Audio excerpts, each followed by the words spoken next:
পত্রিকার সম্পাদক ও মাঠ পর্যায়ের সাংবাদিক আমরা সবাই মিলে যে মানববন্ধন করেছি, যে মানববন্ধন করার লক্ষ্যে ময়মনসিংহ প্রেস ক্লাবের বর্তমান কাঠামো, স্বচ্ছতার অভাব এবং সাংবাদিক সংগঠনগুলোর মধ্যকার বিভেদের কারণে প্রকৃত সাংবাদিকদের অধিকার ও মর্যাদা ক্ষুণ্ণ হচ্ছে এমন অভিযোগ তুলে বিদ্যমান নীতিমালা সংস্কার ও পূর্ণাঙ্গ গঠনতন্ত্র প্রণয়ন ছাড়া কোনো ধরনের প্রহসনী নির্বাচন হতে দেওয়া হবে না বলে ঘোষণা দিয়েছেন ময়মনসিংহে কর্মরত সাংবাদিকবৃন্দ।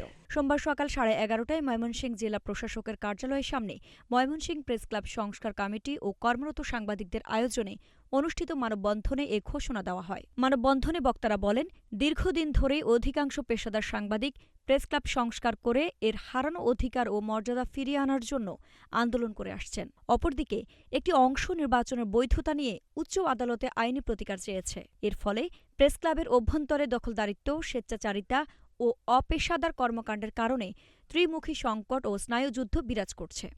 আমাদের এখানে প্রিন্ট মিডিয়ার প্রায় শতাধিক সাংবাদিক উপস্থিত রয়েছে। আমরা ঝড়, তুফান, বৃষ্টি, বাদল সমস্ত কিছু ত্যাগ করে মাঠ পর্যায়ে সাংবাদিকরা করে আপনাদের সামনে আমরা তুলে ধরি ময়মনসিংহ তথা বাংলাদেশের বিস্তারিত ইতিহাস।